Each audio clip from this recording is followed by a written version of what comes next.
sama po nung video na panood namin. Kumusta po kayo so far, sir? Yun po. Dahil sa nangyari, nilalakasan natin yung loob natin. Opo. Dahil sabi ko, trauma talaga yung nangyari. Ako naman, napakaingat ko pong magmaneho. Dahil ayoko ng aksidente, ayoko na nakakadisgrasya. Unang-una, mahirap dalhin yung ganong problema. Pero yun nga po, hindi inaasahan, nangyari. Pero yun po, kailangan na lang natin labanan po. Okay. Now, yung truck po na naka-aksidente sa inyo, na-identify nyo na po yung pangalan ng kumpanya o sino po yung registered owner noon? Opo. Actually, nung time na nasa hospital po ako, dumating po yung parents ko sa hospital. Okay. And then, pinapunta ko na po kagad sa police station. Meron lang silang representative na pinapaharap nung time na yun. Okay. And then, Ano pong sabi ng representative?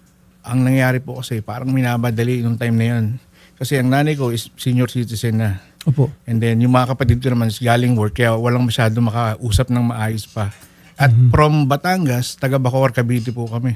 So, Opo. 3 hours po yung Biyahe. biyahe bago makapunta ng Batangas.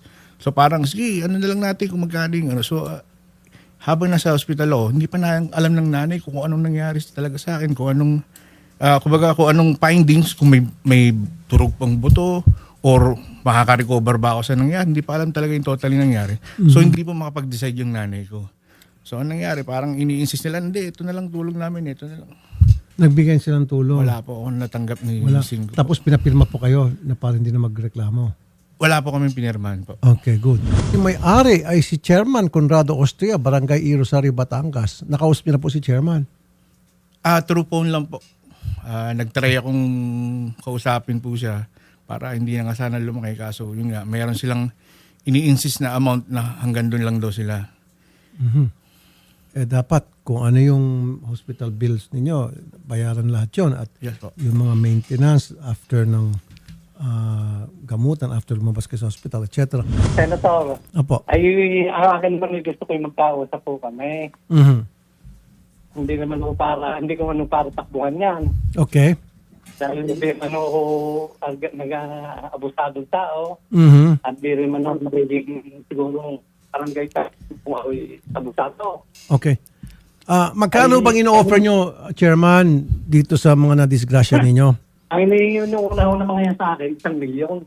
Ang sasakyan mo sira ay FO na 2002 model. Okay. Tapos sa ospital, kaya nung magpa-check up, nakarating din lang ako sa akin na ang ang sakay ay 6, ang 2 ata, o hindi 6 kasama driver ay yung 3 raw bumaba at bumili ng gulay. At nung mapumbahan ng truck, ito yung nangyari, nagpa-medical sila, pati yung 3 nasa labas, yung nagpa-medical din. Yung 3 na hindi po kasama sa nadisgrasya o nakalabas ng van bago matauban ng inyong truck ay nagpa-medical din? Yan ba yung sabihin? Wow. Nangyari yun 1:30 p.m. 6 po kami sa sasakyan. So, anong nangyari, kaya kung mapapansin nyo sa video is nasa gilid ako, meron akong binabang 3 para mamalengke. Parang may bibili nila kasi magkakaroon lang kami ng konting kainan. And then, yun po, magluluto-luto lang. Ngayon, ang natira po talaga sa loob ng sasakyan is, pagkababa po ng 3, kumana na po kung gano'n. Yun na po yung, tumakbo na po yung sasakyan. So, anong nangyari, kami pong 3 ang naiwan sa loob ng sasakyan. Actually, 2 ko kami naipit, 2 kami nasa unahan. So, yun nga po, nung pagbagsak ng sasakyan, buti na lang po nakalipat ako. Nung tumaob po yung truck at nabagsakan po Apo. yung sasakyan, ilan po kayo nasa loob ng 3 sasakyan? po. 3. Okay. Yun, Chairman. Ay, sorry. At lahat po kayong 3 nagpa-medical. Apo. Yung 3 pong sinasabi niya na nagpa-medical, kumbaga parang dahil nga alam ng mga tao, alam ng mga MDRRMO doon na kasama namin yung 3, parang sinape na ho sila. Kasi ninervyos na nangyari. Pero hindi po sila kasama doon sa loob ng Sa loob ng sakyan po, hindi naman po. Bakit po sila nagpa-medical? Yung 2 po namin kasama is, may mga high blood po, ganun. Tumaas din yung mga BP nila. Oh, Kaya po okay. sila nagpa-medical po. Grabe din po yung taas ng BP namin din nung time na yun. Baka Gets ko na po. Nagets ko naman. So, Chairman, natural lamang po kasi nakita nila, mga kasamahan nila na involved sa disgrasya. Kahit na siguro ikaw, Chairman, tataas yung blood pressure mo, kakabahan ka, nenervising ka, magpapanik ka, magkaroon ka ng panic attack, etc. Natural lang, magpa-medical ka para masiguro na yung blood pressure mo ay okay. Kung hindi man, bigyan ka ng gamot para bumaba yung blood pressure mo. I don't see anything wrong with that. Basta, sir, Senator... Chairman, as long as hindi kayo sinisingil para doon sa medical treatment nung tatlo na hindi kasama sa nabagsakan ng truck ninyo.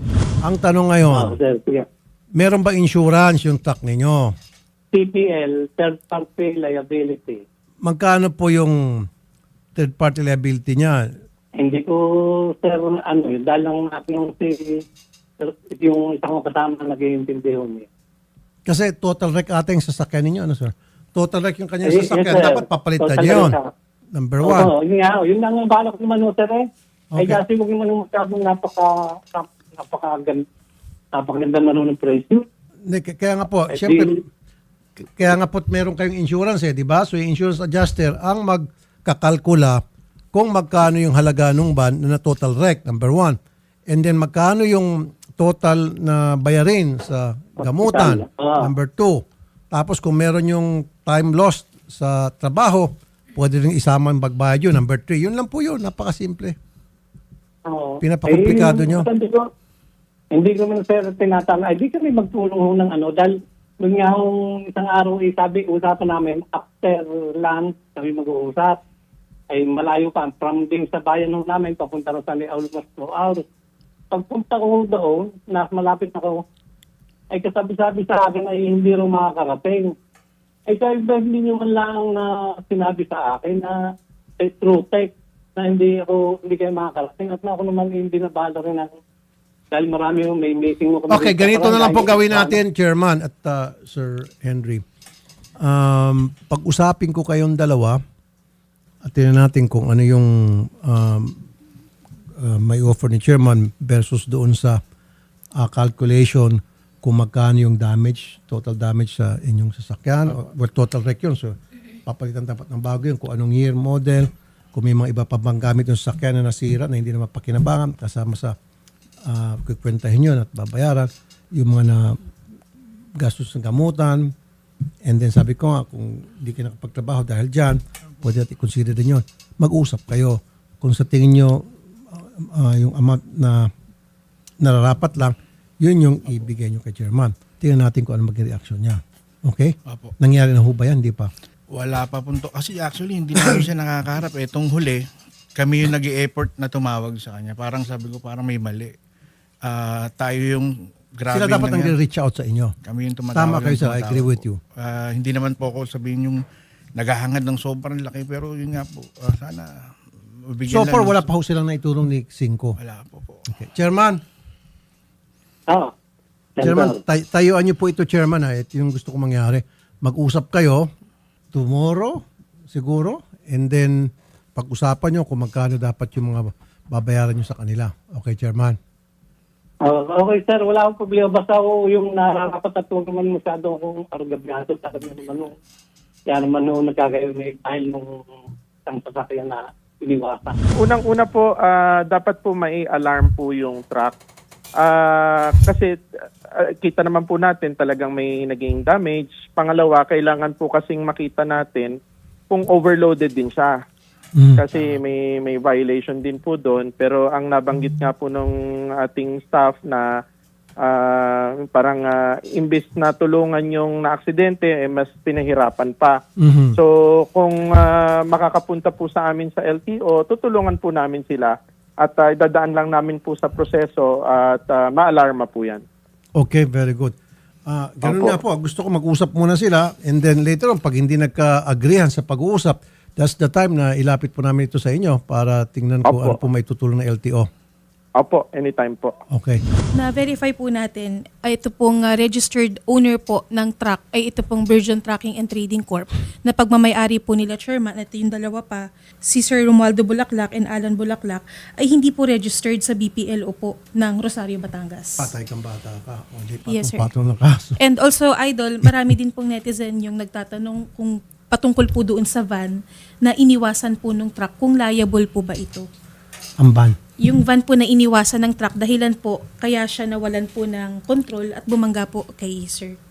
Ayan po yung van. Nabigla pong nag-U-turn. Kaya iniwasan po nung truck at nawalan po ng control. Tumama po sa rebo. Ayun, oo nga, no. Yes po. ASEC Lacanilaw, sir. Opo. Yes, sir. Opo, Yung sir. van po na iwasan ng truck, may liability din po yun, ano? Meron po, sir, kasi kita naman po natin, basta siya lumabas, huminto pa dun sa gitna, kaya nahirapan din po yung dump truck magmaneuver eh. So, pinapakuha ko po yung, hindi po kasi clear sa video yung plate number, pero kung may info po kayo kung sino, para po ma-showcase ko din po yan, kasama din po siya ma-alarm, sir. Ito po, sir, meron, no? Bibigay sa inyo na dito. Toyota Hi-Ace van, VFK685. Registered owner is Roque de Rosa Bangkot. Yan po. Okay po. Ibibigay po sa inyo Sige ni po. Odette ito para ma-check Opo. nyo na agad sa inyong records, sir. Apo, Gawa ka ng apo. kumbasan. Kaagad-agad po, issuehan ko po today ng show cause order send. Tapos pareho po sila sa yung truck kasi sila po yung nakadisgrasya. So automatic naman po yun pagka ganyan. May liability talaga sila Tama. kahit po magkaareglohan po yung mga yan. Sa pagpapaalarma din sa Toyota Hi-Ace, sino yung gagawa niyan? Yung LTO o yung po, PNP? Ako po mag-a-alarm, sir, kasi yung registration under po Ay, sa akin. okay, okay. Ma-alarm ko po pareho, sir. Hi-Ace at saka po yung truck. O sige po, asahan po namin. Maraming salamat po, ASEC. Thank you Welcome, for your sir. time. Thank you po. Base po sa inyong ginagawang investigasyon, patuloy pa siguro ang ginagawang investigasyon o meron na pong resulta sa inyong investigasyon. Ano pong lumilitaw dito po sa truck? Wala ho ba ito ba'y may insurance? Sabi naman niya, meron daw. Yes, sir. May Bali, driver's sir, license ba yung driver? Okay, sige, go ahead po. Meron po, sir. Meron po, sir. Bali, sir, ito pong incidente po, sir, nangyari po ito noong July 30. Actually po, July 31 po, dapat po i-inquest na po namin yung driver po ng truck. And while on our way po doon sa prosecutor's office, nagsabi po ang mother ni Mr. Henry na hindi na muna sila magpa-file at makikipag-usap na lang po muna doon sa may-ari po ng truck. Unfortunately po, wala po ata silang napagkasunduan.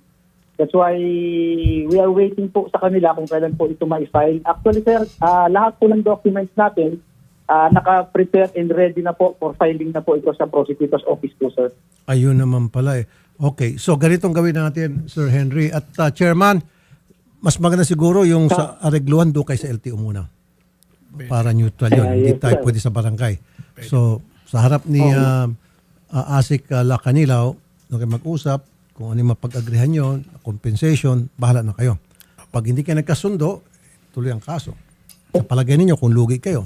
Diba? And then later on, nagbagong isip nila, makipag-areglo ulit, meron tinatawag na desistance. Pwede maiurong kahit na naisampal ng kaso ni Major. Major, maraming salamat po sa inyong agarang aksyon. Major Cuevas, sir. Thank you po, Major. Yes, sir. Thank you po, sir. Senator Rafi po. Chairman, i-schedule po namin Monday, next week, magharap-harap kayo sa opisina ni ASEC Lacanilaw para doon kayong pag-usapan ninyo kung papaano po yung mangyaring aregluhan sa kaso. Okay po, sir. Sa Monday po, Okay. pipikapin namin kayo para samahan kayo doon sa LTO. Doon magkaroon kayo ng aregluhan. Bahala kayo mag-usap-usap doon. Okay, hopefully sana magkaroon kayo ng compromise agreement. Okay? And then itong Toyota Hi-Ace, ipapaalama din natin to. Dapat makausap din niya kayo. Kasi siya ang pinagmulan ng problema eh. Okay? Sige po, Lunes po, punta kayo kay Odette, ha? Salamat. Thank you po. Salamat, sir. Magandang Salamat hapon po.